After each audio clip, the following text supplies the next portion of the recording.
ተመልካቾች ከሁለት ዓመት በፊት በድሬዳዋ ከተማ በዚህ ግቢ ውስጥ አንድ አሳዛኝ ወንጀል ይፈጸማል። ወንጀሉ በርካታ የድሬዳዋ ከተማ ነዋሪዎችን ከልብ ያሳዘነ የአንዲትን ምስኪን እናት ደግሞ ቅስም እየሰበረ ነበር። ወደ ነበር መደውልኝ 3 ቀን ሙሉ ሳደውል ቀረጥ ግራ ገብቶኝ ብላጋ ያልኩ ራሴ። ወንጀል ፈጻሚው ለጊዜውም ቢሆን ከአካባቢው ይሰወራል። የልጄን ገዳይ የያዘችውን አሳዩኝ ላመስግናት። ከሁለት ዓመታት በኋላ አዲስ ታሪክ ይጻፋል። አጠገቤ የምትመለከቷት የአራት ልጆች እናት መልከ መልካሟ ዋና ሳጅን ስንዱ ካሳሁን ይህንኑ ወንጀለኛ በፍቅር አጥምዳ በሕግ ቁጥጥር ስር እንዲውል ፍትህ እየጠየቁ ሁሉ ፍትህን እንዲያገኙ አደረገች። እስካሁን ድረስ ይታየኛል የቀፈኛ አስተቃቀፍ ካሜራ ነው። እነሆ ከዋና ሳጅን ስንዱ ካሳሁን ጋር ተገናኝቻለሁ። ዛሬ ከወላጅ እናት ወይም ወንጀሉ ከተፈጸመባት ወጣት እናት ጋርም እንገናኛለን። ቅድስት ሀገር ኢየሩሳሌምን መጎብኘት አስበዋል? እንግዲያውስ የዓመታት ልምድ ያለን በስራችን በሀገር ውስጥና ከሀገር ውጭ ባሉ ምዕመናን እውቅናን ያገኘነውን ቀራንዮ በኢየሩሳሌም አስጎብኚ ድርጅትን ምርጫው ያድርጉም። ጌታ ከተወለደበት ቤተልሔም ጀምሮ የተጠመቀበትን ዮርዳኖስን 40 ቀንና 40 ሌሊት የጾመበትን ገዳመ ቆረንጦስን 5 እንጀራ ለ5000 ሰው የመገበበት የጥብርያዶስ ባህርን ብርሃነ መለኮቱን የገለጠበት የደብረ ታቦር ተራራን የተሰቀለበትን የቀራንዮ ተራራን የተቀበረበትን ጎልጎታና ያረገበትን የደብረ ዘይት ተራራን ጨምሮ ሌሎች ታሪካዊ ቦታዎችን አብረውን ይጎብኙ። የትንሣኤ በዓል ምዝገባ ተጀምሯል። ቀራንዮ በኢየሩሳሌም አስጎብኚ። አድራሻ 4 ኪሎ ቅድስት ሥላሴ ህንፃ አንደኛ ፎቅ። ለበለጠ መረጃ በስልክ ቁጥሮች በ0911 526424 ወይም በ0911 526425 ላይ ይደውሉ። ቀራንዮ በኢየሩሳሌም አስጎብኚ ድርጅት። ከጊዜ በኋላ በሚመጣ የፀጉሮ መመለጥ ከፍቶታል? እንግዲያው የምስራች! ስካልፕ ማይክሮ ፒግመንቴሽን ለርሶ ተመራጭ መፍትሄ ነው። ምንም አይነት የራሶ ፀጉር ሳያስፈልገውት በረቀቀ ቴክኒክ የተከመከመና መብቀል የጀመረ ፀጉር ገጽታ የሚኖረውን ኤስኤምፒን በመሰራት አጣሁት ያሉትን የቀድሞ መልክዎን እንመልስልዎታለን። በዓለማችን በብዙ ተቀባይነትን ያገኘው ኤስኤምፒ በአዲስ አበባ ከአሜሪካ በመጡ ባለሙያዎች አገልግሎቱን በመስጠት ላይ ይገኛል። ዛሬውኑ ይደውሉ። አሁን የምንገኘው ወንጀሉ በተፈጸመበት ቦታ ነው። ጊዜውን ታስታውሻለሽ? አዎ፣ ጊዜው ያው ትንሽ ቆየት ብሏል። ምንድነው የተፈጠረው? አንዲት ሴት ከአልጋ ስር ተገላ ከችፑድና ከፍራሽ ስር ፈሳሽ በሚፈስ መልኩ ምንድነው ተብሎ አልጋ ያው እንደምታዩት ሆቴል ነው። ከስተመሮች እየተጠቀሙ ነው ያሉት። በጣም ቁጥር 5 ይባላል። ይቻላል 5 ቁጥር ይባላል። ወደዛው መሄድ እንችላለን። እቺን ቡክ በርካቶችን አሳዝኗል። ምክንያቱም የወንጀሉ መፈጸም ብቻ ሳይሆን እጅግ በጭካኔ በተሞላበት ሁኔታ መሆኑ አስከፊነቱ እሱ ነው።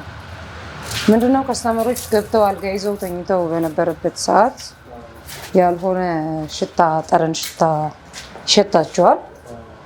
ምንድነው ይሄ ነገር ብሎ በሚሉበት ጽዳት ሰራተኛም ይመጣል። በጣም ከባድ ነው። በኋላ ላይ ሲታይ ከአልጋ ስር የሚመጣ ፈሳሽ ነገር ሽታ ያለው አለ። 2 ጥንዶች አልጋ ይዘዋል። ሴትና ወንድ አገልግሎት ለማግኘት ነው የገቡት። 5 ቁጥር ነው። ያው ቁጥሩ ለጊዜው ተነስተዋል። ያንኛ ሲጠቀሙ የነበሩ ሰዎች ከባድ ጠረን ሽታ ሲመጣባቸው ነው የሆቴሉን ስራ አስኪያጅ እና ጽዳት ሰራተኛ ተጠርቶ ፍራሹም ችፑዱም በሚነሳበት ሰዓት የአንዲት ሴት አስክሬን ተዘርሮ በጀርባዋ ተኝታ ፈሳሽ ከሷ ስር እየፈሰሰ መሆኑ ይረጋገጣል። በጣም ይደነግጣሉ። እነኛ ሰዎች በቁጥጥር ስር ይሆኑና ተከራይተው የነበሩ እዚህም የሚሰሩ የነበሩ በቁጥጥር ስር እንዲውሉ ይደረግና ምርመራ መጣራት ይጀምራል። ምርመራ መጣራት በሚጀምርበት ሂደት ለጊዜው እዚህ አልጋ ሲይዙ የነበሩ ስም ዝርዝሮች አለ። የነሱ ማንነት ይመዘገባል፣ ስልክ ቁጥራቸው ይመዘገባል፣ መታወቂያቸውን ያስይዛሉ። ይህም ግለሰብ መታወቂያውን ሳይረከብ ስሙ ተመዝግቦ ስልኩ ተመዝግቦ መታወቂያውም እዚሁ መረጃ ክፍል አገልግሎት የሚሰጥ ሪሴፕሽን ክፍል ተቀምጦ ነው የተገኘው። በዛ አማካኝነት ጓደኛዋ እንደሆነ ተረጋገጠ። የሷ ፍቅረኛዋ ነበር አዳማ ላይ። ከዚህ ቀደም ይተዋወቃሉና ለእርቅ ብሎ ነው ወደዚህ የመጣው። ቀጥታ ለ2 ዓመት ያህል እሱን በጂፒኤስ በተለያዩ ክትትል ይደረግበት ነበረ። ከብሔራዊ መረጃ ጋር በመሆን 2-3 ጊዜ ጥረት ተደርጓል። ልጅቷም ከ3 ቀን በኋላ 3 ቀን አስክሬኗ እዚህ ለ3 ቀን እዚህ ተቀምጧል። ለዛም ነው ሌላ ተራ ተቆልፎ ነው ማለት ነው የተከፈተው። ማንም አገልግሎት እየሰጠን እየተጠቀሙ ነበር። ከ3 ቀን በኋላ ያው ሰዎች ፈሳሽ ማምጣት ውስጣችን ያለ ምናምን ነገር ይመጣ የለ ያ ነው ጠረን እየቀየረ ሲሄድ እንጂ ለ3 ቀን አገልግሎት ሲሰጥ ነበር። ይሄ በሆነበት ሂደት ነው ያው ሽታው እየበረታ ሲሄድ ምንድነው የሚለው ሲጣራ ያው እህታችን ወድቃ ተገኛለች። በዚህም ነው ማን ነው ምንድነው ይሄን እንዴት ሊፈጠር ቻለ በሚለው በብዙ የምርመራ ሂደት እሱ መሆኑ ይረጋገጣል። እዚህም ያስቀመጣቸው መረጃዎች ነበሩ። ከዛ ተንተርሰን በወቅቱም ቀደም እዚህ መታ ህይወቷ ከመጥፋቱ ሰዓት በፊት ክለብ ላይ ተገናኝተው ከሌላ ሰው ጋር መሆኗን አይቶ ትንሽ ግጭት ተፈጥሮ የተለያዩት በቅናት መንፈስ የመጣ ነገር ነውና በጣም ከባድ ነው። እንግዲህ አስበሽዋል። አንድ በአስከሬን ያለበት ቤት ውስጥ ገብቶ መጠቀም በራሱ እሱ ገሎ ጥሏት ሄደ ማለት ነው እዛው። በቃ ሌሊት ላይ ህይወቷ ያልፋል። ተነስቶ መንገደኛ ስለሆንኩ ነው ብሎ ጥበቃውን በር እንዲከፍቱለት አድርግቶ ነው ሄዱ። ከዛ በኋላ ነው ሚሽኑ ወደ አንቺ ያመጣው? ከዛ በኋላ ያው ወደ ድሬዳዋ ፖሊስ ኮሚሽን ወንጀል ምርመራ ዘርፍ በቡድን ተዋቅረን ነው ስራ የምንሰራውና በዛ አካሄድ ምርመራችንን በቡድን እያጣራን በምንሄድበት ጊዜ ያው በጋራ ስትሰራ ብዙ ውጤት ላይ ትደርሳለህ። ከዚህም የበላለጡ ብዙ ከባድ ምንም አይነት መረጃ የሌላቸውን ነገሮች ያው ምርመራ ሳይንስ ነው እንደኔ ይላል። ምርምር ይፈልጋል እና በዛ መንገድ ብዙ ጥረት ብዙ ተደክሞበታል፣ ብዙ ለፍተንበታል እንደ ቡድን። ያው ፍለፊት እኔ አሁን የምለው ፍለፊት እኔ ልሆን እንጂ አጠቃላይ የምርመራ ቡድኑ ስራ ነው። እሺ ሳጅን ወደኋላ ልመልስሽ ነው። እንግዲህ ከ2 ዓመት በኋላ የወንጀል ከተፈጸመ በኋላ የምርመራ ሂደቱ ወደ አንቺ ጋር መጣ እና እንዲህ አይነት የምርመራ ሂደት እንከተል የሚለው ሀሳብ እንዴት መጣ? ቀደም ሲል እንደተናገርኩት በቡድን ነው ምርመራ የምናጣራ። እንደ ቡድን ወንጀለኞችን በምን አይነት አካሄድ እንያዝ የሚል ሀሳቡን ላይ የምናፈልቃለን፣ ምርመራዎችን እናጣራለን፣ ጥረት እናደርጋለን እና ብዙ ጥረቶች ተደርጓል። ይህንን ተጠርጣሪ በቁጥጥር ስር ለማዋል በጂፒኤስ በስልኩ በአድራሻው መታወቂያው ላይ ባለው አካባቢው ላይ በመሄድ እና ሊያዝ አልቻለም። ተከታታይ ጊዜ ይህ በሆነበት ሂደት ያው ስልኩ ቤርጎ ላይ አስመዝግቦ ከነበረው መታወቂያው ጋር ስለነበረ በስልኩ አማካኝነት ነው። ጥረት ያስፈልጋል። ሁልጊዜ መሞከር የሚባለው ነገር አለ። በዛ መንገድ ያው ሀይ በሚል ጀማሪ ተጀመረ። ሌሎች አንዳንድ የፍቅር የሚመስሉ መልእክቶችን መላላክ ተጀመረ። እያለ ፍቅር የያዘው አይነት ሁናቴ ውስጥ እንደገባ ተረዳ። ጎን ለጎን የምርመራ ቡድኑም እየሄደም እየተሞከረ ነበረ እሱን ለመያዝ አልተሳካም። ነገር ግን በኋላ ላይ ያቺ ቀን ደረሰችና የመጨረሻ የምርመራ ቡድኑን ይዘን ወደ አዳማ ሄደን አዳማ ላይ አደርን እና አዳማ ላይ በቁጥጥር ስር አዋል ነው። ከዛ በፊት በቁጥጥር ስር ከመዋሉ በፊት በርካታ ሂደቶች ይኖራሉ። ከአንቺ ጋር በፍቅር ግንኙነት እንዲጀምር በንግግሮች በጽሁፍ መልእክቶች ወደ ፍቅር ግንኙነት እንዲገባ ወይም እንዲጠመድ ነው እየተደረገው። ግን አንቺ ልጆች ያሉሽ እንደ እናት እንደ ሴትም ከፍቅረኛውን ከገደለ ከነፍሰ ገዳይ ወይም ነፍስ ካጠፋ ሰው ጋር እንደው የማውራቱ የሞራል ጥያቄ ይኖራል እና እንደው ይህ ኃላፊነት ሲሰጥሽ እንደው እንዴት አላልሽም? ጥያቄ አላቀረብሽም? አይ ምንድነው ስራ አላማ ምንድነው? ተጠርጣሪ በቁጥጥር ስር መዋል ነው። ስለዚህ የሆነበት ሂደት መስለ እንጂ ሆነ አይደለም ይሄን ነገር የምትሆነው። ስለዚህ በቃ ፍቅረኛ መስለን ፍቅር የያዘው ሰው መምሰል ሌሎችም ነገር መስለን ነው ተመሳስለን መሆን ያለበት። ስለዚህ የሆነበት ሂደት መሆንና መምሰል ይለያያሉ።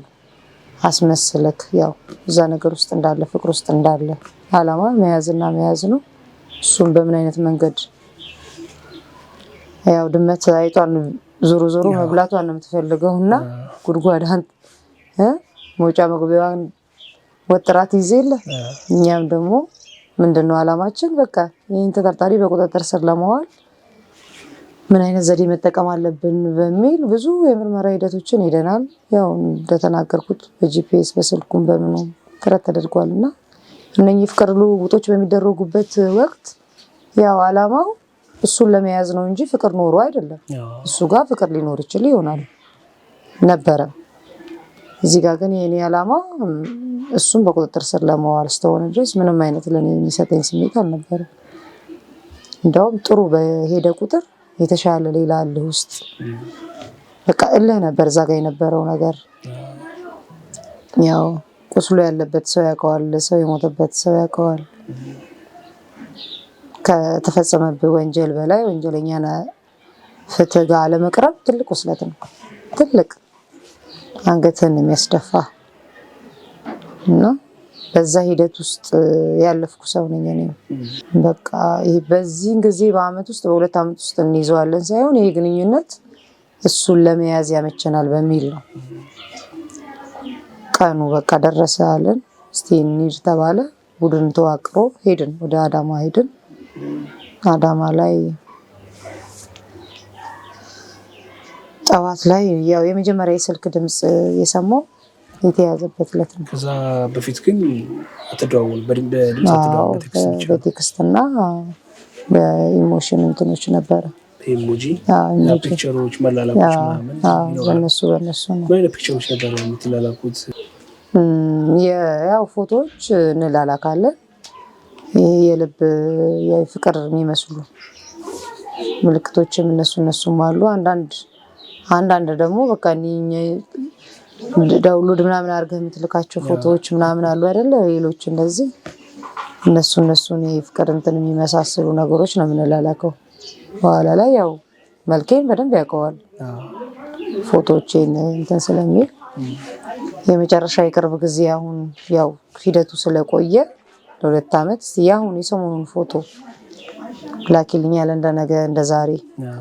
እንደነገ ልያዝ እንደዛሬ ማለት ነው። አሁን ያለሽበትን አለሽ? አዎ ተላከለት። በቃ እሺ ለይሻለሁ አለ። እሱም ፎቶ ላከ። ከዛም በቃ በማግስቱ ጠዋት የመጀመሪያ ስልክ ጥሪ ተደረገለት። ጠራ፣ አነሳው። እኔ ከጅጅጋ መጥቻለሁ አልኩት። አላመነም። ዛሬ የእውነት የት አካባቢ ነሽ ሲል የት አካባቢ ነኝ ምናምን በሚል እዛው ልጆችን ጠየቁ። እዚህ አይነት ቦታ በቃ ሰው ይመጣል የሚያሳርፍሽ ሰው ልላክ ምናምን አለ። አይ እዚሁ አካባቢ ነኝ እጠብቅሃለሁ ነው አልኩት። እሺ ትንሽ ስራ ይዤ ነው እመጣለሁ አለ። ለረጅም ሰዓት ነው የተቀመጥነው። ለረጅም ሰዓት የስራ ባልደረቦቼ እኔን እይታ በሚመቻቸው መንገድ ተቀምጠዋል። እኔም ለሱ እይታ የሚመች ቦታ ላይ ተቀምጫለሁ። ቀጥታ ሲመጣ እንድታየው። እዛ ለረጅም ሰዓት ነው በቃ ውሃና ቡና እየተጠቀምኩ ስራ ባልደረቦቼም እንደዛው ረጅም ሰዓት ቁጭ ያልን። በቃ ብዙ ሰው እንደ ወንበሩ ሰው አለው ወይ ምናምን እያሉ ሲቪል የለበሽው? አዎ እንዴ ፖሊስን ማን ያውቃል? ፍቅረኛውን ነው የሚጠብቀው ሊያገኝ የሚመጣው። እዛን በቃ በስተመጨረሻ ረጅም ሰዓት የቆየብን በቃ ሰጣ ገባ ውስጥ ገባን። እንደው በሁለት ተከፈልን። አይ በቃ ይመጣል ኧረ ይመጣል አንጠብቅ ለምን ሰዓቱ ሄደ። ቁርስ ሁሉ አልበላንም። በቃ ቀጥታ ወደ ስራው ነው የገባነው። እሱን የመጠበቅ ነው። ዛን በቃ ስንጠብቀው ይደውላል፣ እመጣለሁ ይላል፣ አይመጣም። እዛን በቃ ገባ እያልን የሆነች እንትን አለች ጅምና መታጠቢያ፣ እሷ ጋር የምንነጋገረው በቃ ይመጣ ምን እንሂድ ይላል። እኔ ደግሞ ይመጣል አንሄድም እላለሁ። ግማሾቹ ከኔ ጋር ናቸው፣ ግማሹ መሄድ አለብን በቃ የመጨረሻ እኛ ራሱ እዛ ጋር ሰጣ ገባ ውስጥ ገባን። ቡናችሁ ነው ተከፈለ። ረጅም ሰዓት ስለተቀመጠን ማለት ነው። የሆነ ነቅቶ የቀረ ነው ይመስላል። በቃ ባንኗል። አዎ በተአምር እኔ ደግሞ ከማዋራው ነገር አንፃር ምንም አልነቃም። ዛሬ እየመጣው ነው ውዴ ማሬው ምናምን ይላል። እሺ በቃ ተወልጅ ውዴ ነው እና ከዛ መጣው በቃ ደርሻለሁ አለ። ደወለ። ሲደውል የቱ ጋር ነሽ ሲል ሌላው ፊት ለፊት ነኝ ብዬ አየው ይሻልና ዘጋው። በቃ እንዴት ሰውነቴ ይንቀጠቀጥ እንደነበረ ህልም ነው በቃ ለኔ ራሱ የሆነብኝ። ቀጥ ብሎ ነው የመጣው። በደንብ ለይቶኛል። ኦሬዲ ፎቶሽ ከዛ ፎቶ ላይ የላኩልሽ ልብስ ነው የለበስኩት አለ እሱ ራሱ። የሆነ ሹራብ ነገር ነበር ሲመጣልኩልሽ። ቀጥታ መጣ። የተነፋፈቀ ሰው እንደሚገናኘው ቀጥታ መጥቶ ሲያቅፈኝ እኔ ውስጤ በቃ በደስታ ምን ያህል እንቀጠቀጥ ነበረ ውስጤ። ገብቷል። ምን ሞኝ ነው ጅል ነው የዋህ ነው አትለውም። ገብቷል። የሰው ልጅ የሚያል ነገር ህይወት እንደዚች በእጁ አጥቶ እንደገና ሌላ ሰው ማፍቀር ከባድ ነው እኮ። ስለዚህ አንዳንድ ጊዜ ፍቅር ያሸንፋል። ለበጎም ይሁን በጥሩ በምንም በቃ ፍቅር ኃያል ነው። የምታጠምደው በሲስተም ነው። ስለዚህ የእግዚአብሔር ስራ ነው። በቃ ፈጣሪ በዚህ ምክንያት የዚች ልጅን ገዳይ የዚች ልጅ ደም እንዲሁ ባክኖ እንዳይቀር ሲል ነው። እኛ ምክንያት ሰበብ አድርጎ ነው እና በጣም ነው በቃ ደስ ያለን። በጣም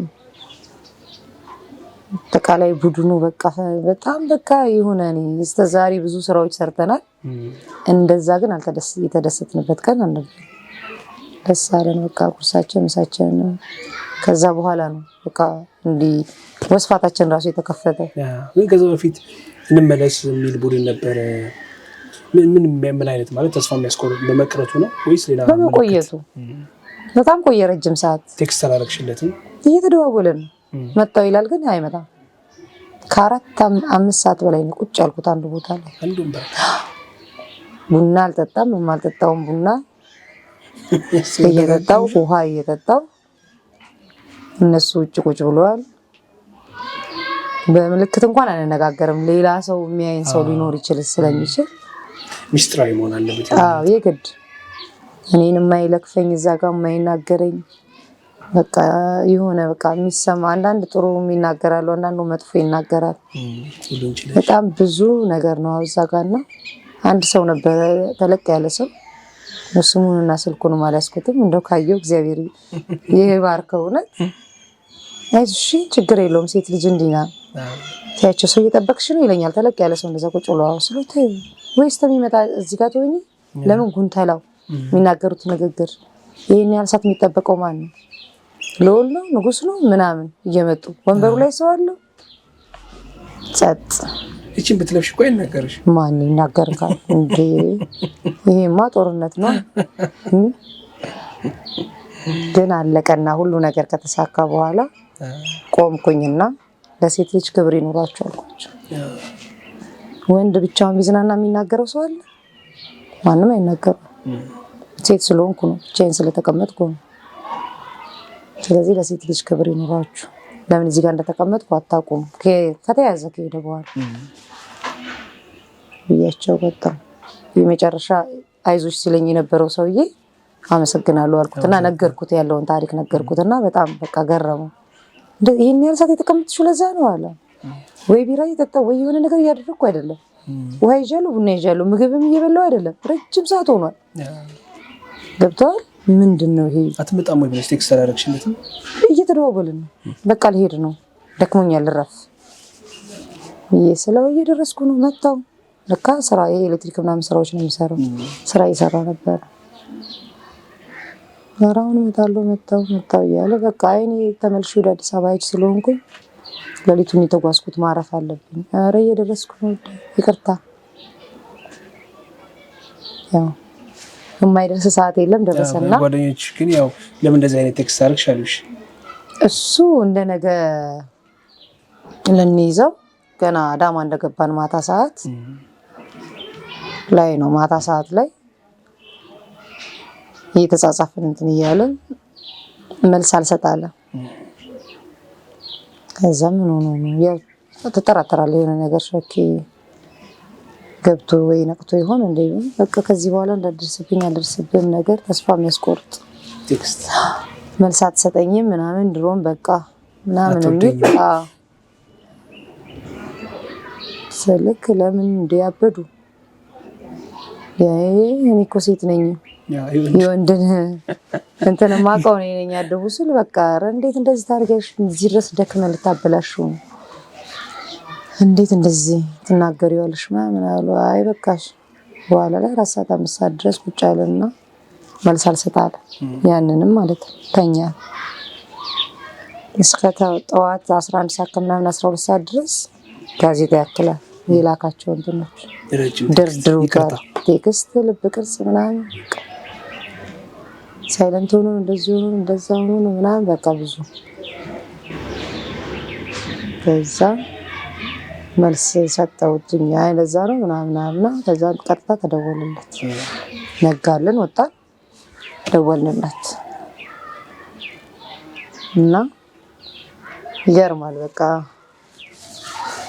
ለኛ ራሱ በቃ በጣም ነው የገረመን መጨረሻው እንደዚህ ማማሩ። ፊት ለፊት አሁን ሲመጣ ስታዩ እንደምን ተሰማሽ? ያው ውስጥ አለ አይደለ? ተነገጥኩኝ ሲመጣ በቃ ይመጣል የሚል እንትን አለኝ። እንደገና በቃ ምን ሆኖ ነው ይሄን ያህል ሰዓት የሚያስቀመጠን? ረጅም ሰዓት ስለተቀመጠን ከች ብሎ ሲመጣ በቃ ልክ የሆነ በቃ ዱብዳ ነገር ከት ብሎ መጣ። ከት ብሎ እኔ እንዲህ ከበሩ ትይዩ ነው የተቀመጥኩት። ከት ብሎ ነው እሱ የመጣ። ስኒ ምናምን ገለል አላረግሽም? ምንም በቃ ሲኒና ሃይላንዴ ናት ያለችው። ያው ቅድመ ጥንቃቄ እናድርግ ብለን ነው እንጂ ምን ሆነ ያውቀዋል። እሱ ፍቅሩን ፍለጋ ነው የመጣው። በደመ ነፍስ አንዳንዴ ስታው ድረስ ይታየኛል የቀፈኛ አስተቃቀፍ ካሜራ ቢኖር በቃ እውነት አይ እምልህ በቃ እሱን ወደ ራሱ የመለሰው መጨረሻ ላይ ከድሬዳዋ ነው እንደዚህ ምናምን ሲባል ወደ ራሱ ተመለሰ። ምን ያህል ፍቅር ማለት ምን ያህል እንደሆነ አፍቅራን የተገደለችው ሌላ ሰው ይዣለው ሌላ ሰው ጋር ነኝ ምናምን ብላ ያለች ሰው አትታ እሱ ጋር መታ ሞተች። ስለዚህ እሱ ደግሞ ምን ያህል ፍቅር ውስጥ እንደገባ እሱ ያውቀዋል። ገብቷል? ምን ያህል ፍቅር ውስጥ ስለገባው ነው አንድ ማታቃትን ሴት በእንትን ብቻ አፍቅራ በፎቶ በጽሁፍ ብቻ ይሄን ያህል ቀጥ ብሎ መምጣት ያው የፈጣሪ ስራ ነው። ቅድስት ሀገር ኢየሩሳሌምን መጎብኘት አስበዋል? እንግዲያውስ የዓመታት ልምድ ያለን በስራችን በሀገር ውስጥና ከሀገር ውጭ ባሉ ምዕመናን እውቅናን ያገኘነውን ቀራንዮ በኢየሩሳሌም አስጎብኚ ድርጅትን ምርጫው ያድርጉም። ጌታ ከተወለደበት ቤተልሔም ጀምሮ የተጠመቀበትን ዮርዳኖስን 40 ቀንና 40 ሌሊት የጾመበትን ገዳመ ቆረንጦስን 5 እንጀራ ለ5000 ሰው የመገበበት የጥብርያዶስ ባህርን ብርሃነ መለኮቱን የገለጠበት የደብረ ታቦር ተራራን፣ የተሰቀለበትን የቀራንዮ ተራራን፣ የተቀበረበትን ጎልጎታና ያረገበትን የደብረ ዘይት ተራራን ጨምሮ ሌሎች ታሪካዊ ቦታዎችን አብረውን ይጎብኙ። የትንሣኤ በዓል ምዝገባ ተጀምሯል። ቀራንዮ በኢየሩሳሌም አስጎብኚ። አድራሻ 4 ኪሎ ቅድስት ሥላሴ ህንጻ አንደኛ ፎቅ። ለበለጠ መረጃ በስልክ ቁጥሮች በ0911 52 64 24 ወይም በ0911 52 64 25 ላይ ይደውሉ። ቀራንዮ በኢየሩሳሌም አስጎብኚ ድርጅት። ከጊዜ በኋላ በሚመጣ የፀጉሮ መመለጥ ከፍቶታል? እንግዲያው የምስራች! ስካልፕ ማይክሮ ፒግመንቴሽን ለእርሶ ተመራጭ መፍትሄ ነው። ምንም አይነት የራስዎ ፀጉር ሳያስፈልገዎት በረቀቀ ቴክኒክ የተከመከመና መብቀል የጀመረ ፀጉር ገጽታ የሚኖረውን ኤስኤምፒን በመሰራት አጣሁት ያሉትን የቀድሞ መልክዎን እንመልስልዎታለን። በዓለማችን በብዙ ተቀባይነትን ያገኘው ኤስኤምፒ በአዲስ አበባ ከአሜሪካ በመጡ ባለሙያዎች አገልግሎቱን በመስጠት ላይ ይገኛል። ዛሬውኑ ይደውሉ። የሟች ወላጅ እናት ቤት ምንድን ነው የሚባለው ሰፈሩ? ነምበር 1 ይባላል። ነምበር 1 ሰላም አሉ ማለት ነው። ወጣት ግን አይነሳም። እንዴት ዋሉ? ችግር የለም። እንዴት ነው? ሰላም ነው? ግን ግቢዎቹ ሰፋፊ ናቸው። ቤቶቹ ጭንቃን ወደ ሙቀቱ ስለሆነ ቤታችንም ሰፋፊ ደስ ይላል በጣም። እንዴት ነው? ሰላም ነው? እንዴት ነው? እንዴት ነው? ሰላም ነው? አይቷት ያውቃሉ? እሷን ማን ነው ስሟ? ስሟን በደንብ አልይዘውም ነው። ምን ተብለው አየሁ በቴሌቪዥን? አይ ልጅሽን ገዳይ ያዘችልሽ እሷ ነች ብለው ነው። አሁን ምን ሲያዋት ምን ተሰማው? ዛሬ ነው ያዩት? አረ በቀደም አይቻታለሁ። አሁን በአካል ያገኘኋት አሁን እና በጣም ጥሩ ነው፣ ደስ ይላል። እናመሰግናታለን። እግዚአብሔር ያክብርልኝ። በዚህ ተረፈ አይዞሽ እንድትከፊ አይደለም። በጣም ይሰማኛል እሱ ያውቃለሁ። እሷን ስላገኘኋት ደስ ይለኛል። ግን እግዚአብሔር ይባርክልኝ። በቃ አገኛችሁልኝ። አይዞህ ደስ ትንሽ አጫውተን እስኪ እዚያ መቀመጥና ያጫውተን ነው።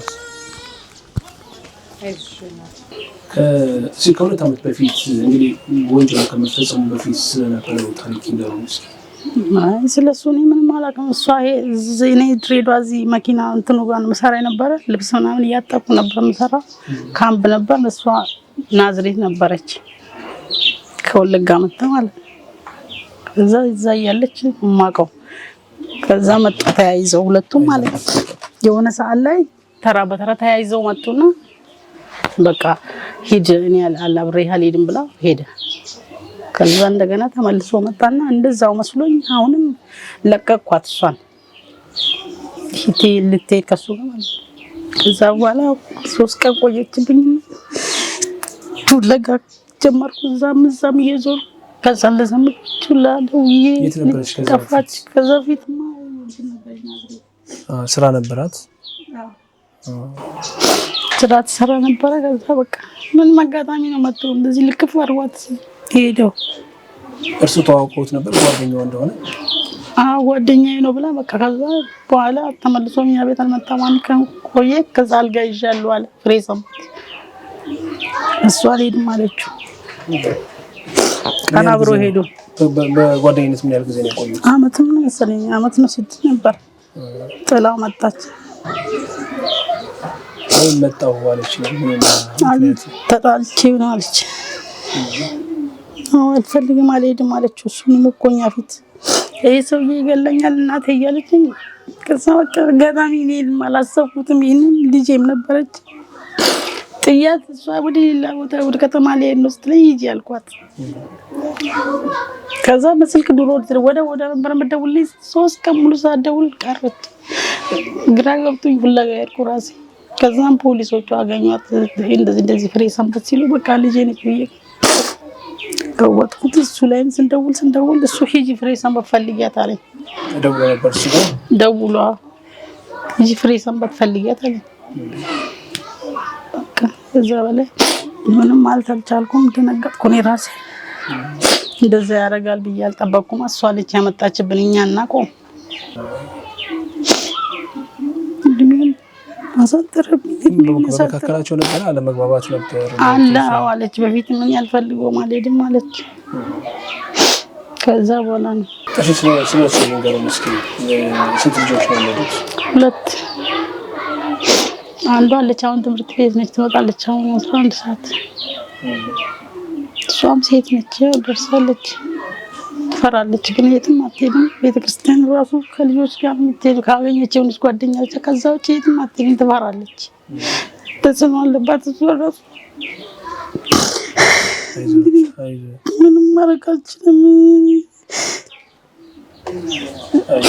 ስታይ 17 ዓመት ልጅ ነች ግን ትፈራለች የትም አትሄድም የእሷ ራሱ በጣም ያስጨንቀኛል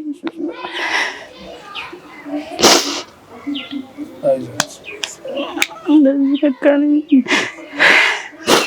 ግን እርሷ ማለፏን እንደሰሙ ወንጀሉን የፈጸመባት እርሱ እንደሆነ እርግጠኛ ነኝ እኔማ እሱ እንደሆነ አውቃለሁ ወዲያው ከዛ በፊትም አንድ ቀን በደንብ መጥቶኝ እንደዛ ናዝሬት ደብቶኛል ስትል ስለነበረ አልሄድም እዛ አለች ከሱ ጋር አልሄድም አለች እንደው ስንት ተወሰ ያመኛል ለዚህችም ስጋት ነው የዛ በማለፈ ጋር ለዚህችም ፈራለሁ ታግዞት ነበረች ምን ነበር የምትሰራው እዛው ቤት ትሰራለች እዛው በየስንት ቀን ትመጣ ነበር በየስንት ቀን በወር በ3 ወር ምናልባት ትፈልግ አሁን መጨረሻ በወር መጣችና እሱ ተከትሏት መጣ ተጣልተው ነው የመጣችው ነው ለዚህ አልሄድም ካንተ ጋር አለች ስለዚህ አሁን ስለተጣሉ ነው የወንጀል መፈጸም ምክንያት ወይም ያን እንደዛ ያደረጋ ስለተጣሉ ነው የሚያስቡት እሷ ሌላ አገባለሁ ስትለው በቃ እሷ እዚህ መታ ሌላ ጓደኝነት ጀምራ ነበር ሌላ አገባለሁ አለች የሆነ ልጅ አዲስ ከተማ ልጅ አለ በዛ ተጣሉ በቃ ከዛ እሱ ደግሞ ሌላ አታገባም ብሎ ገላት እርሱ ምን መከሯት መቼም ያው እንደ ልጅ እንደመጀመሪያ ልጅ ያለን መከሯት በቃ ሌድ ማለት በፊትም ፍላጎቷ ነው ምን ልበላት ምንም ማለት አልችልም ከዛ ለዚህች ነው የምሰጋው ራሱ እሷ ፍላጎቷን ራሷ ያመጣችው ነው እኔ ያላደጋባው አታላቀውም አቀል አልሄድም ስትል አትሄድ አልኩት በቃ አትሄጂም በቃ አትሄድም እሷም ብየዋለሁ እሱን ራሱ እሱ በቃ አድኖ ነው ገሏት ሄደው ለመግደልም አላማ ነበረው መሰለኝ ከርሶ ጋር መልካም መግባባት ነበረው ከኔ ጋር ነው የታቆምና የታግኝቸው እዚህ አንዴ ነው ያየሁት በቃ ይመጣል ይሄዳል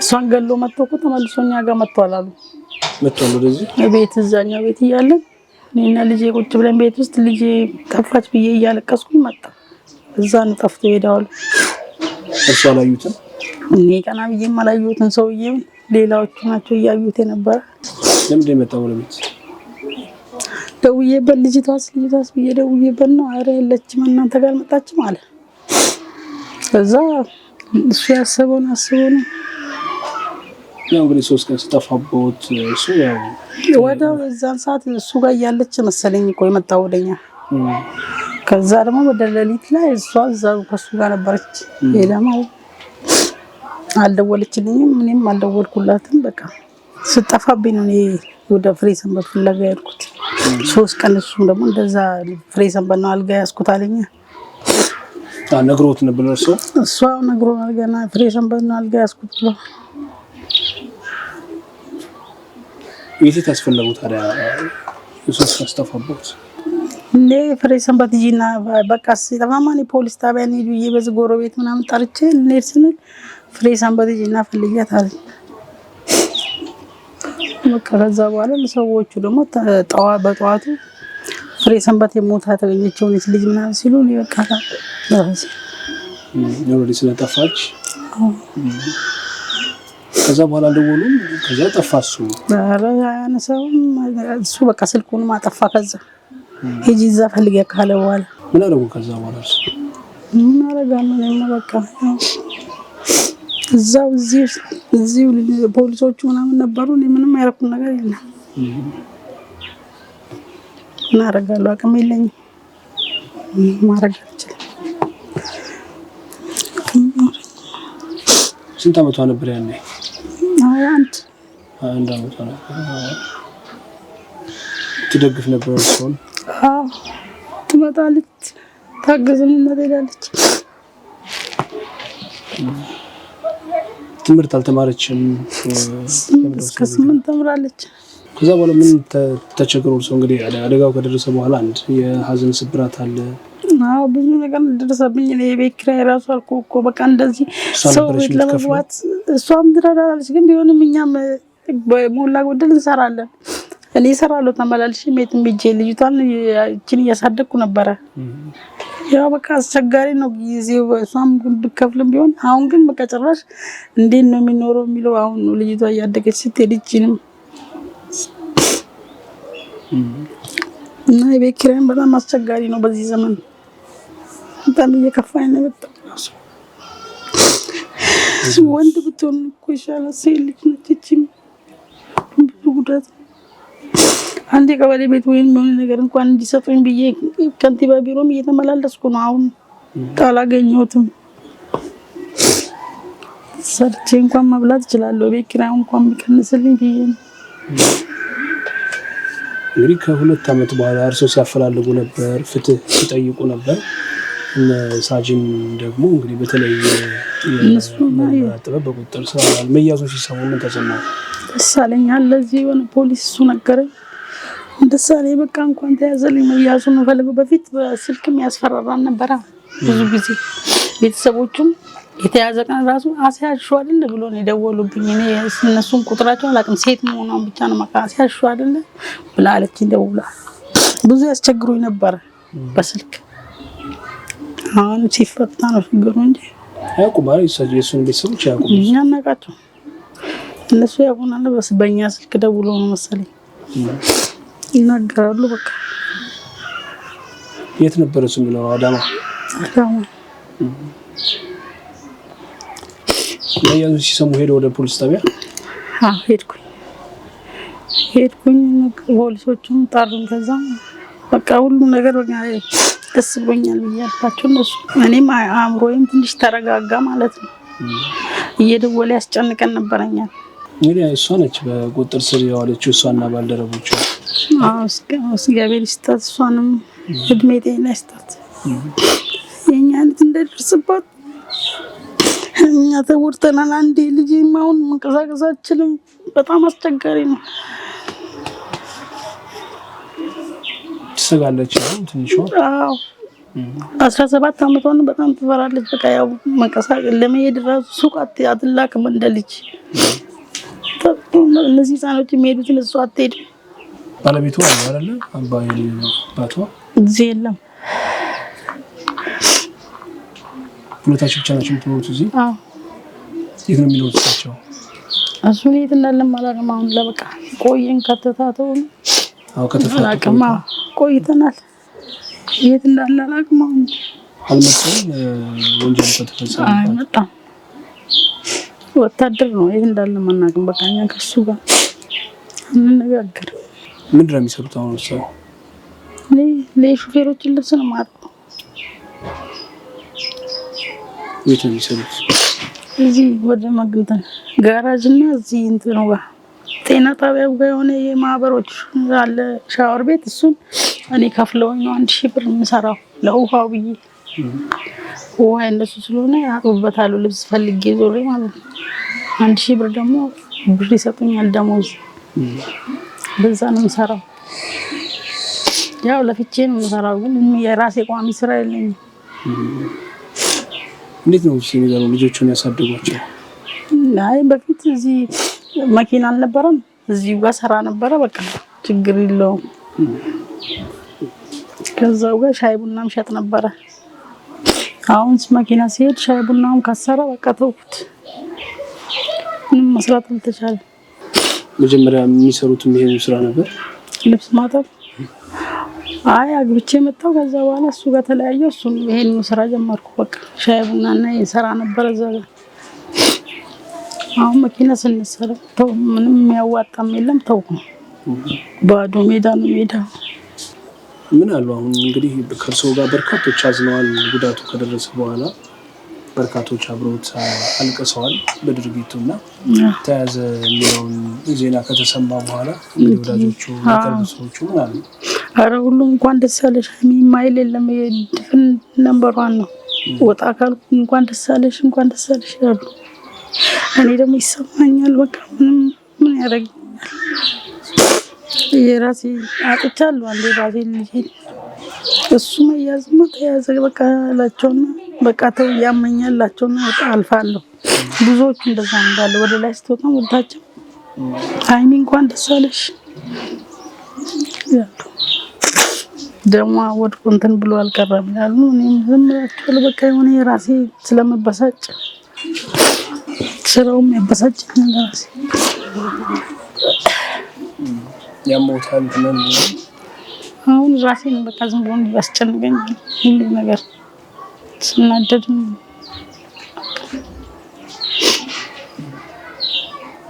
እንጂ ምንም አይለኝም።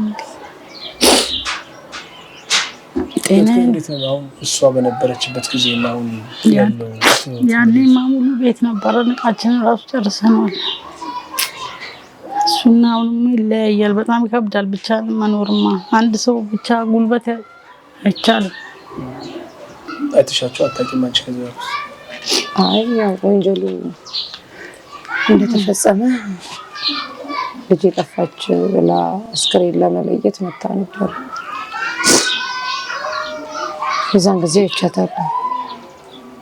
በጣም እብድ ነበር የሆነችው ማለት በጣም ነበር። ያው እሱ ከሚላት ነገር አንፃር ተነስታ ነው መሰለኝ ትንሽ ውስጧ ተጠራጥራለች። ፎቶውን እንድታይ እሷን አስክሬን ነው አልጋ ስር ነው የተገኘችውና ምንድነው እሷ ናት ማናት የሚለውን ያው ቀርበ የግድ መለየት ማረጋገጥ አለበት በቤተሰብ። የዛን ሰዓት በቃ ይቻታለሁ። በጣም ስሜታዊ ነበረች። በጣም ተይዟል እንደተባለ መጣ። ያው በጣም ማለት ያው መያዙ ከወንጀሉ በላይ መያዙ እልል ነው ያስባላት። ለምን ለ2 አመት ተሸሽጎ ስለነበር በዛ 2 አመት ውስጥ ግን እነሱ ላይ ዛቻ ይፈጽም ነበር። ከእሷ እንደተረዳነው ትንሽ ልጇ ላይ እና እሷ ላይ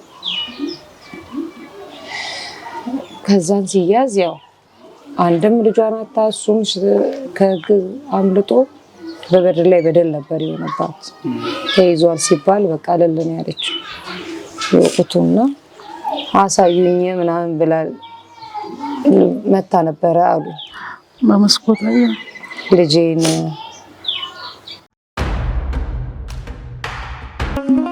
ቅድስት ሀገር ኢየሩሳሌምን መጎብኘት አስበዋል? እንግዲያውስ የዓመታት ልምድ ያለን በስራችን በሀገር ውስጥና ከሀገር ውጭ ባሉ ምዕመናን እውቅናን ያገኘነውን ቀራንዮ በኢየሩሳሌም አስጎብኚ ድርጅትን ምርጫው ያድርጉም። ጌታ ከተወለደበት ቤተልሔም ጀምሮ የተጠመቀበትን ዮርዳኖስን 40 ቀንና 40 ሌሊት የጾመበትን ገዳመ ቆሮንጦስን 5 እንጀራ ለ5000 ሰው የመገበበት የጥብርያዶስ ባህርን ብርሃነ መለኮቱን የገለጠበት የደብረ ታቦር ተራራን የተሰቀለበትን የቀራንዮ ተራራን የተቀበረበትን ጎልጎታና ያረገበትን የደብረ ዘይት ተራራን ጨምሮ ሌሎች ታሪካዊ ቦታዎችን አብረውን ይጎብኙ። የትንሣኤ በዓል ምዝገባ ተጀምሯል። ቀራንዮ በኢየሩሳሌም አስጎብኚ። አድራሻ 4 ኪሎ ቅድስት ሥላሴ ህንፃ 1ኛ ፎቅ። ለበለጠ መረጃ በስልክ ቁጥሮች በ0911 526424 ወይም በ0911 526425 ላይ ይደውሉ። ቀራንዮ በኢየሩሳሌም አስጎብኚ ድርጅት። ከጊዜ በኋላ በሚመጣ የፀጉሮ መመለጥ ከፍቶታል? እንግዲያው የምስራች! ስካልፕ ማይክሮ ፒግመንቴሽን ለእርሶ ተመራጭ መፍትሄ ነው። ምንም አይነት የራስዎ ፀጉር ሳያስፈልገዎት በረቀቀ ቴክኒክ የተከመከመና መብቀል የጀመረ ፀጉር ገጽታ የሚኖረውን ኤስኤምፒን በመሰራት አጣሁት ያሉትን የቀድሞ መልክዎን እንመልስልዎታለን። በዓለማችን በብዙ ተቀባይነትን ያገኘው ኤስኤምፒ በአዲስ አበባ ከአሜሪካ በመጡ ባለሙያዎች አገልግሎቱን በመስጠት ላይ ይገኛል። ዛሬውኑ ይደውሉ። ይገርማል። ለምሳሌ አሁን በማህበራዊ ሚዲያ በኢሞ ነው ስትጻጻፊ የነበርሽው ከሱ ጋር ያው ከበስተጀርባ ባልደረቦችሽ ቢኖሩም ግን ከዛ በፊት እንግዲህ ፌስቡክ ተጠቃሚ ይሆናል ወይ ቴሌግራም፣ ኢሞ ላይም የቤተሰብ ፎቶዎች ይኖራሉ ወይ አንቺ በዩኒፎርም እንደዚህ አይነት ፒክቸሮች ይኖራሉ። እነሱን ወደዚህ ስራ ስትገቢ አጠፋፍተሻል? አይ ሲጀመር ይሄ ከማንም ጋር ምንም አይነት ግንኙነት በሌለው ስልክ ይሄ ስራ የተሰራው በአዲስ ለምን? አዎ አዲስ ፕሮፋይል ተከፍቶ ነው ይሞ እንጂማ ለምን እንዴ? ያንዳንዱ ከስራ ባልደረቦች በስብሰባ ማጋጣሚ በምን የምትለቃቸው ፎቶዎች ይኖራሉና ፖሊስነት በሆነ የሆነ ሰው ደግሞ ያንተን ሂስትሪ አጣርቶ ነው ፍቅር ውስጥ የሚገባውም እኮ ዝም ብሎ አይደለም። ማነች እንዴ? ስለዚህ ያው እንደ ፖሊስ እንዴ ተጠንቅቀን መንገዶችን ጠርገን አስተካክለን ከዛ ስትመጡ ወደ ድሬዳዋ እናንተ ናችሁ ይዛችሁት የመጣችሁት። ምን አለሽ? እንደው አይ ሰራሽልኝ እንደዚህ አፍቃሪ መስለሽ እንደዚህ አለሽ ምናምን አላለም? እኔ ቀጥታ ያው እሱ ፍቅር ውስጥ እንዳለ ስላወቅኩኝ ቡድኑም ያውቃል ምን ያህል ፍቅር ውስጥም ስላለ ነው ቀጥ ብሎ የመጣው። ምንድነው ቀጥታ ከተያዘ በኋላ ስልኩና መርማሪዎቹ ናቸው ፍቅረኞች ያልነው። እኔ ብቻ አይደለሁም አልኩት። አሁንማ ገባኝ እኮ አለ። አወኩኝ በቃ ስራዬ ነው አለ። እኔ ለማየትም ራሱ በጣም በቃ ይቀፈኝ ነበር። ከተያዘ በኋላ እየመጣን መንገድ ላይ ነው ምሳ የምንበላው። በቃ በተአምር ፊቱን እንደዚህ ሙሉ ፊቱን እንኳን አላየሁት። በጣም ነበር የሚቀፈኝ፣ በጣም ነበር ስሜታዊ ያደረገኝ። ለምን እሱ ፍቅርን ያስብ ይሆናል ግን እኔ በጣም ውስጥ የለህ ነበር። እና ምሳ ምናምን መንገድ ራሱ ቆመን ስንበላ እሱን ያው አጃቢዎች ምናምን አሉ ይዘውት ሌላ ቦታ እንደዛ ከኛ አካባቢ ራቅ ብሎ ነው ይዘውት። ማየት አልፈለኩም። ደግሞ ሴት አንቺ ብቻ ነሽ? አዎ እኔ ብቻ ነኝ ሴት። እኔ ጋቢና ሆኜ ነው ከኋላ ይዘውት የመጡት።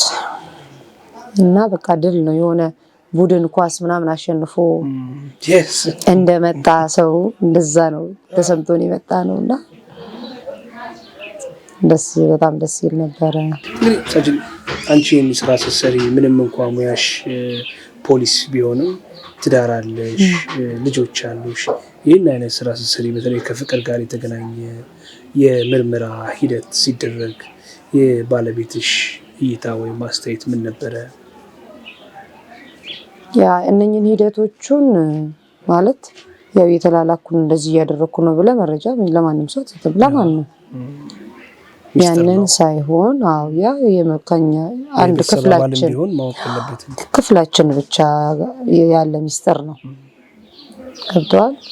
ግን ቤተሰብ ጋር ምን አለ ያው ወደ አዳማ ለመሄድ ስንል ልጆችም እናቴ ናት የምትይዛቸው እንደዚህ አይነት ነገር አለ። እስቲ ጸልይ ልጁን እንድንይዘው እናቴ ውስጧ ስሜቱ አለ እንደዚህ አይነት ነገር ቁስል አለባት። ስለዚህ መቤት የተቀናቸዋለች ሂዱ ጸልያለሁ አለች። እሺ አንድ በጣም ወዳት ጓደኛዬም አለች። በሷም ነገርኳት፣ ደውልኩና ጸልይ ያልኳት እንደዚህ ለኔ ዝለኔር ነው ፕሮቴስታንት ናት። ጸልይ ጸሎት አድርጊ በደንብ ተሳክቶ ነው የምትመጡት አለች። አንቺ ያለሽበት ነገር የማይሳካ ነገር የለም ስትለኝ በጣም በቃ ተስፋ የምትሆነኝ በጣም በቃ እህቴ እናቴ ማለት ይችላል ስትል በቃ አንቺ ካልሽ ይሆናል እሺ ከታየሽ አልኳት። አዎ ዝም በይ ይቀናቸዋል እኔ በደንብ ጸሎት አደርጋለሁ አለች። ለሁለቱ ነው የነገርኳቸው። ሄደን ስራው ተሰራ። እንደተሰራ አዳማ ላይ ባለቤቴ አዲስ አበባ ነበር። ደወልኩለት እንደዚህ አይነት ነገር ነበረ ተይዟል አልኩት። እሺ ጥሩ ነው ግን ባለ ትዳር ሴት እንደዚህ አይነት ነገር ውስጥ ምናምን አለና ዝም ብሎ ነው ያለፈው። አሁን ነው ሚዲያው ሲያራግበው ደውሎ ግን እውነት ፍቅረኛሽ ነበር እንደ ይሰው አለ። አይ ያው በፍቅር አይደል የተያዘው ፍቅረኛ ነው የሚባለው አልኩት። አይ በቃ እሺ አይ ጥሩ ነው በጣም ሰው በጣም የሚገርመኝ ምልሽ ነበር። ይሄ እኮ በጣም ከባድ ነገር ነው የተሰራው ስራ በጣም ታሪክ የሚሆን ነገር ነው የተሰራው እልሽ ነበር። ይሄው ጊዜው ደረሰና ህዝቡ ይሄን ያህል እንትን አለ እና በጣም ነው ደስ ያለን። እንደያዝነውም እዚህ ጋር ላለ ቤተሰብ ነው ደውለን ያሳወቅነው ከስራ ኃላፊዎቻችን በኋላ ለጓደኛዬም ለእናቴም ደወልኩላቸው። ደስ አላቸው። በቃ የመጨረሻ በቃ ሁሌም ታነሳዋለች እና አሁን ይሄ ነገር ሲነሳና በሚዲያ እንትን ሲል ከሷ በላይ ደስተኛ የለም እና ደስ ይላል። የህብረተሰቡ የህዝቡ ኢትዮጵያ ውጭ ሁሉ ያሉ አንዳንድ አማች ምናምኖች ዘመዶች አሉ። በጣም ነው በቃ የተገረሙት። ምን ተሰማሽ? እኔ በቃ የሆነ ስራ ነው በቃ የሰራ ነው ስራ እንደዚህ ይሄን ያህል ህዝብ መነጋገሪያ ይሆናል። ህዝቡ ይሄን ያህል በቃ ነው ያየሁት ምን ያህል ወንጀልን የሚጠላ ማህበረሰብ ነው ያለው። እውነት ህዝቡ ለካ ወንጀልን ይሄን ያህል ይጠላል። እኔ የሰራው ስራ የተለየ ነው ሳይሆን ለካ ህዝቡ ወንጀለኛን አይደግፍም። አንዳንድ የምናያቸው አሉ አሁን የሚመስሉ ወንጀል ሰርቶ እንደዚህ እኛ እንትን እንበል እንደዚህ እንበል የሚሉ ሰዎች አሉ። ግን ያ አይደለም። ህዝቡ ወንጀል ይጠላል። ይሄን ያየሁት ነፍሰ ገዳይን ይሄን ያህል ለካ ይጠላሉ። በቃ ሞት ስለሆነ ነው ይሄን ያህል የተደነቁት እንጂ በቃ እኔ ሳሎን ስራው ነው በቃ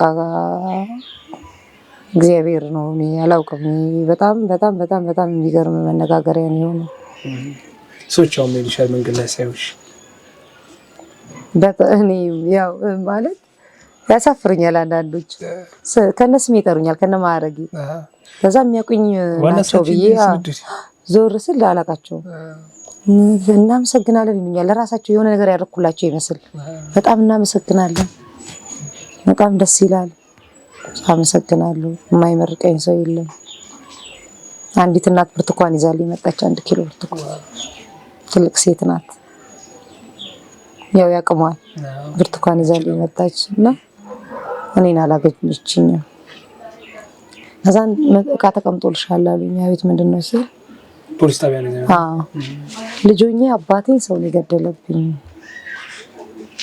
ዛሬ ቢሆን ኖሮ እሷ ታወጣልኝ ነበር ደግሞ እና ደስ ብሎኝ አባት ደም ባይወጣም ደስ ብሎኛል በሉልኝ። እኔ አላየኋትም ፊቷን። ይሄ መልእክት አስቀምጣ 1 ኪሎ ብርቱካን አስቀጣልኝ። ሰው ይሄን ያህል የተደሰተ በጣም የሚገርም ነው እውነት። የኢትዮጵያ ሕዝብ ይሄን ያህል ለኔ በጣም ትልቅ ታሪክ ነው። በቃ ለልጆቼ የሆነ ታሪክ ነው። እግዚአብሔር ጋር በማንም ሰው ቤት ወንጀል አይግባ፣ በማንም ሰው ቤት ሞት አይግባ። እውነት ከባድ ነው። ታሞብህ እንኳን ስትቀብር እንዴት ነው ህመሙ ከባድ ነው። እናት በጣም ነው የምታሳዝነው። የምትረዳትም የምታጎርሳት ልጇ በዚህ መንገድ ማጣቷ ያማል በጣም። ሳጅን ወደ አንቺ በመጨረሻ እንግዲህ አንቺ ቤተሰብ ይኖርሻል፣ ትዳር ይኖርሻል። ቀደም ሲል ነግረሽኛል የአራት ልጆች እናት እንደሆንሽ፣ ባለትዳር እንደሆንሽ እና እነዚህ ሁሉ ተደማምረው ያው ልውስ ቁጭት ውስጥ ከቶሽ እንደ አይነት ውጤት ሊመጣ እንዳደረግሽ ይገባኛል ነው በግሌና። እስኪ ስለራስሽ ጥቂት በይ። እኔ ያው ባለትዳርና የአራት ልጆች እናት ነኝ። 1 ሴትና 3 ወንድ ልጆች አሉኝ። እግዚአብሔር በልጅ ባርኮኛል። ተመስገን፣ እግዚአብሔር ይመስገን። ያው ስራዬን በፍቅር እየሰራው ነው። ስራዬን በጣም ወደዋለሁ። ካገባው 13 ዓመት ሆኖኛል። ፖሊስ ኮሚሽን ከተቀጠርኩ ፖሊስ ኮንኩ 17 ዓመት ሆኖኛል። 17 ዓመት ያው ተደምሮ ነው አተቀምሮ መርማሪ ኮንኩ 10 ዓመት 11ኛ ዓመት እየመጣ ነው። እንግዲህ ብዙ ተመሳሳይ ታሪኮች ይኖራሉ አይደል? በተለይ ከጾታዊ ጥቃት ጋር በተያያዘ አንቺም የተመለከትሻቸው ወይ መርማሪ ሆነሽ ያየሻቸው ሂደቶች ይኖራሉ። አሁንም መርማሪ ሆነሽ እየሰራሽ ስላለሽና እንደው አሁን ምናምን በጣም ጎልቶ ስለወጣ የዚች ወጣት ታሪክ ሄደ እንጂ በየቤቱ ብዙ እንዲህ አይነት ታሪኮች ይኖራሉ። ተመለከቻቸው እንደ ህግ ባለሙያ? አዎ በጣም ብዙ ወንጀሎች አሉ። ብዙ ጥቃቶች የሚደርሱባቸው ሴቶች አሉ። በባሎቻቸው የሚገደሉ ሴቶች አሉ። እንዲሁም ጥቃት የሚደርስባቸው አሉ። ያ ወንጀል ይሄ ጥሩ ነው ይሄ መጥፎ ነው የምትለው ነገር የለም እና እንደ ድሬዳዋ ፖሊስ ኮሚሽን ብዙ ስራዎችን ሰርተናል። ብዙ ማስረጃ የለባቸውም ብለው ማስረጃዎችን አጥፍተው የተፈጸሙ ወንጀሎችን አጣርተን ፍትህ እንዲያገኙ ያደረግናቸው ብዙ ስራዎች አሉ እንደ ተቋማችን።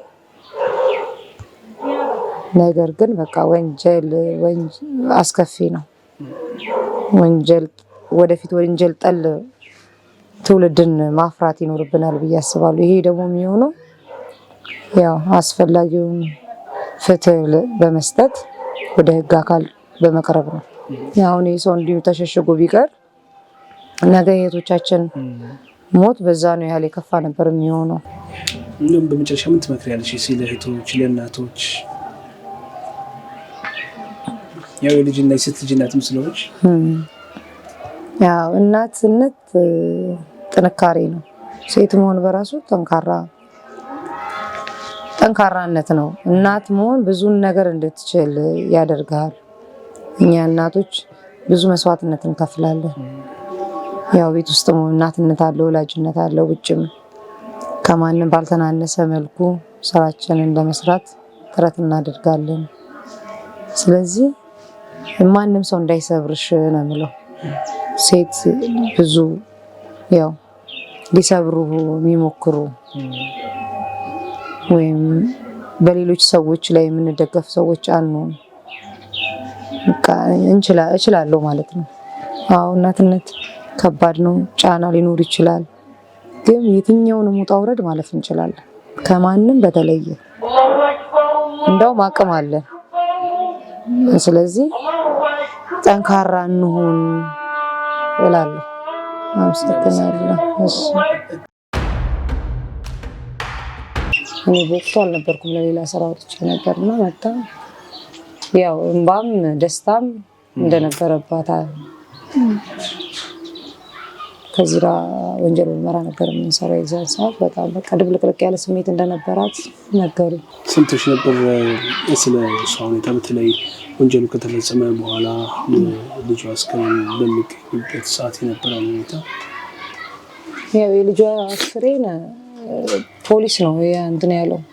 እነሱ ከመምጣታቸው በፊት ፖሊስ ወስዶታል። እሷ ገና በፍለጋ ላይ ናት። እዛ ነው ወደ ፖሊስ ጣቢያ የመጣችው። ፖሊስ እንደወሰደ ስትሰማ ነው ወደ ፖሊስ ጣቢያ የመጣችው እንጂ አስቀድሞ ፖሊስ በሽታው አማካኝነት መረጃ ሲደርስ ወደዛ ትወስዳለች አስክሬኗ። ያው እየፈለገቻት ስለነበር ተጠራጥራ፣ ለምን ሲዝት ስለነበረ ተጠራጥራ እየፈለገቻት ነበር። በኋላ ላይ ወደኛ ክፍል መጣች። ስታረጋግጥ በቃ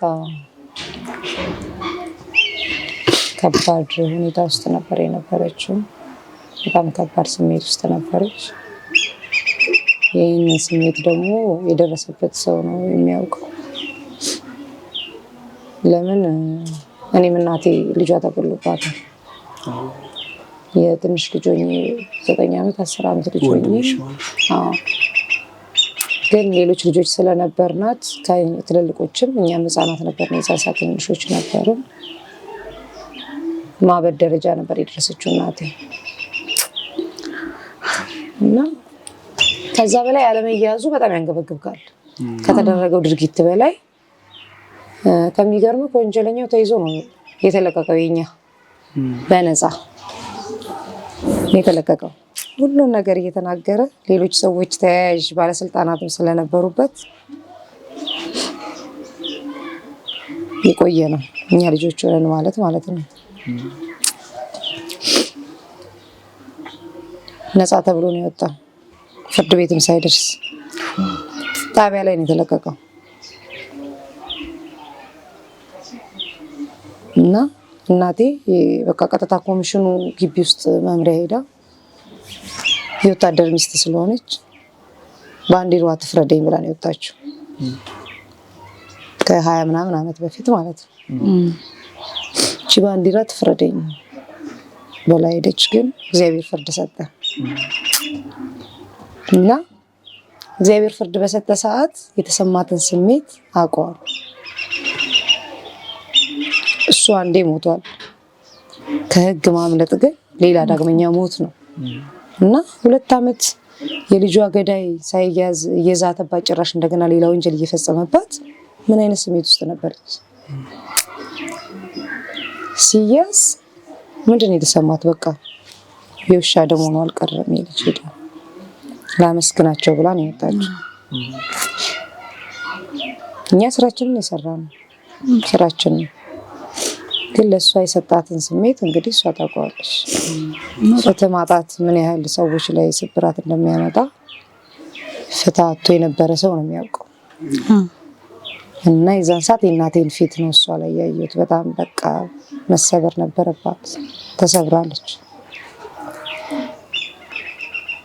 ተይዞ ደግሞ ስትመጣ የተደበላለቀ ስሜት ውስጥ ነበረች። እልልም ትላለች፣ ታለቅሳለችም፣ ትጮሃለችም። ገብቷል። በመያዙም ደስተኛ ናት። ልጇን እንደገና ያጣችበትም ስሜት ትዝ ይላታል እና እርብሽብሽ ያለች ስሜት ውስጥ ነበረች እና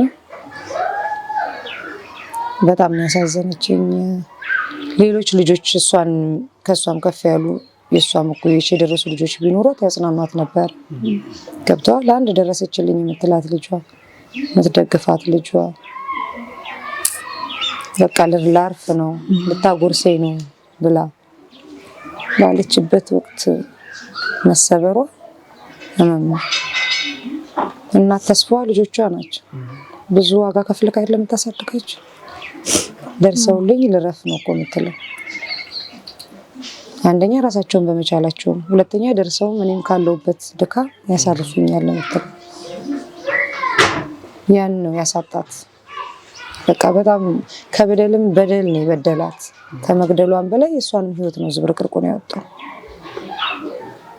እና ወንጀል አስከፊነቱ ይሄ ነው። በጣም ተጽዕኖ አለው። በቃ የሰውን ህይወት ምን ላይ ሊጥል እንደሚችል አይታወቅም። ከባድ ነውና ያው እሷ መመለስ ባንችልም ግን እሱን በህግ ጥላ ስር መዋላችን እንደ ተቋማችን ለኛ በጣም ትልቅ ስኬት ነው። ደስታ ይሰማናል። ይችን እናት ያው መቼም የሆነ ነገር እዚህ ጋር እናርግ እንተካልሽ ልጅሽን አንላት። ቢያንስ ልጇን ያሳጣትን ሰው አስተምረን ነው ማሳየት ያለብን። ይህ በሆነበት ሂደት ደግሞ ህግ አስፈላጊውን ቅጣት የሚለውን ውሳኔ አግኝቶ ወደ ማረሚያ ቤት እንዲገባ ተደርጓል። ይሄ ለሌሎችም አስተማሪ ነው ብዬ አስባለሁ። በጣም ስሜት ይነካል። የእሷ ሁኔታ በጣም ኑሮዋን ሁሉ ነው እንትን ያለባት። አሁንም ስትነግረን እኔ በጣም ስሜታዊ ያደረገኝ ወታደርነቴን ራሱ ረሳሁት። እንባ መጣ። እንዴት እንደተያዘ ሰሙ? በምን አይነት መንገድ እንደያዙት ሳጅን ነግሮኛል። ልጄ ትነግረኛለችም። እኔም እዛ ጣቢያ ሂጄ ጠይቄያለሁ። ነገሩ እዛ አግኝተው ማመሰገኗት እሷ አላገኘኋትም። የለችም እሷ። ምንም እንኳን ልጅን መመለስ ባይቻልም አንደኛ ማስፈራራት ነበረ፣ ሁለተኛ የፍትህ ጥያቄ ነበር። እርሶ ያ የፍትህ ጥያቄ ደግሞ በቦን አይደለም እንግዲህ እህት ነበር እንግዲህ እንደነገራችሁት እንደዛ አይነት ቁስል ባለባት አንዲት የፖሊስ ባልደረባ ቁጥጥር ስር ውሏል እና ምንድነው የሚሏት? እስኪ ፊት ለፊት ዛሬ እኔማ በቃ በጣም አመሰግናታለሁ። ምንም ማለት ነው እግዚአብሔር ጤና ይስጣት ብያለሁ። ለልጁ ራሱ ሲነግረኝ ሴት ነች የያዘችልሽ ሲለኝ በጣም አመሰግናታለሁ ግን ብዬ ጣቢያ ሂጄ ማየት አለብኝ ብዬ ሄድኩ። ከዚህ ተነስቼ እሷንም ስጠየቅኩ የለችም አለኝ። እንትን ማን የሚባል ነበር መርማሪ ነበር። የለችም እሷ ላይ በቃ ሰውየውን አሳዩን ካላሳያችሁን ስንላቸው አናሳያታይም አንቺ ልጅ ቲብ ልጅ አሳያት። ከዛ በቃ በጣም ቆይተን እዛ ብዙ ሰዓት ለረጅም ሰዓት እዛው ነው ቁጭ አልኩ እነሱ። ከዛ መጣን ወደ ቤት እና በጣም እናመሰግናታለን። እሷንም እንኳን ያዘችልን። እኛ ብዙ ጊዜ ፍርሃት ነበረብን ታስሮ እያለ ምንም ማድረግ ስለማንችል ማለት ነው። ሳይያዝ እያለ ከተያዘ በኋላ እንኳን በቃ ተደላለ ራሳችን።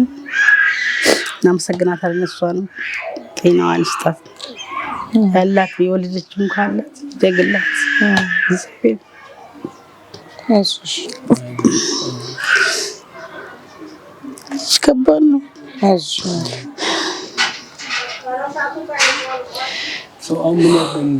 ሰው ምን እንዲያግዘውት ነው የሚፈልጉት?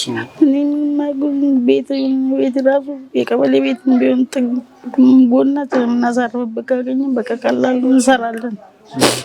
እኔ እሰራለሁ፣ እሷ ትማራለች። ያው ግድ ነው፣ ተማሪ ነች።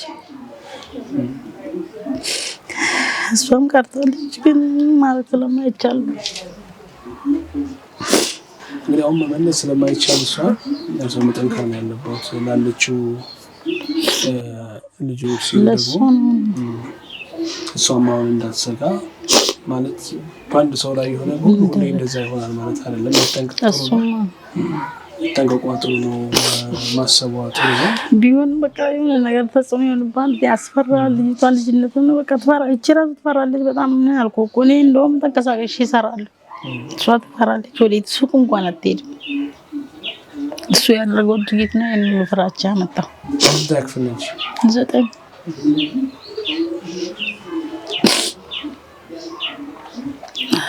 አሁን እሷ ነው መምከር ያለባት ትምህርቷን። እሷ ራሱ ትመክረኛለች። ምስኪን ምን ታውቃለች? ትምህርቷን እሷ ትምህርት ነው የምትፈልገው። እንግዲህ ዋናው ፍትህ ማግኘቱ ነው። በእርግጥ እርሱ ደግሞ አሁን እሷ ሲሉ መበርታት አለበት፣ ጠንከር አለበት፣ መምከር አለበት እሷን። ወደ ግንኙነት ሲገባ ጥንቃቄ ማድረግ ጥሩ ነው። እያንዳንዱ ነገር ግራ ቀኝ ማየትን መልካም ነው። ግን ደግሞ እንዲሆን አለሁ እንዳይሆናለሁ ብሎ እንደው ከልክ ባለፈ መፍራትም ተገቢነትም አይደለም እና ወደፊት ህይወቷ ላይ ጥላ ስለሚያጠላ ጥንቃቄ ብታደርግ ጥሩ ነው። ግን ከፍርሃት ያው ስልክ ውስጥ በቃ እንዲሁ እንትን የለውም እኮ እንጂ ፋሪ ነች። ያው ወጣ ብላ ወደዛ እንደ ልጆቹ በቃ የሆነ እንትን ትላለች፣ ያስጨንቃታል ራሱ ማለት ነው። አትሄድም፣ እኔ ካልሄድኩ አትሄድም። ወዛ እኔ ስሄድ ሌላ ተከትላኝ። ትምህርት ቤትም የሆነች ጓደኛ አለች፣ ከእሷ ጋር ነው የምትሄደው። እሷ ቀረች ትቀራለች። ያው እግዚአብሔር እንግዲህ እሷም ጤናውን ያድርጋትና እሷንም ትጠይቃታ እኔን ልጅ የሚችልም እግዚአብሔር ካለ ቤተሰብ እንሆናለን። ታግዛታለች እሳችንን በእርግጠኝነት ያው ምሳሌም 17 ዓመት ስላለች ችግር የለም። እኔም ልጆች ስላለኝ ከኔ ልጆች ጋር እየመጣች እኔ ጋር መጫወት ትችላለች። አገኛታለሁ። እንደዚህ ስለ ልቦና ጉዳት ሊደርስባት አይገባም። በቃ አንዳንዴ እኮ ያላሰብነው ነገር ይፈጠራል። ዳግመኛ ያ ነገር ይመጣል ማለት ደግሞ አይቻልም።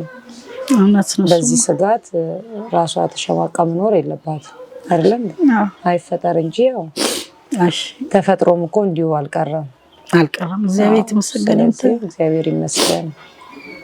ከዚህ ስጋት ነፃ ሆነ ጠንክራ እንደውም ሴቶች በእንደዚህ አይነት መንገድ እንዳይጎዱ የተሻለች ሴት ብርታት ኖሯት ሌሎችን የምታጠነክር ነው መሆን ያለባት አይደል?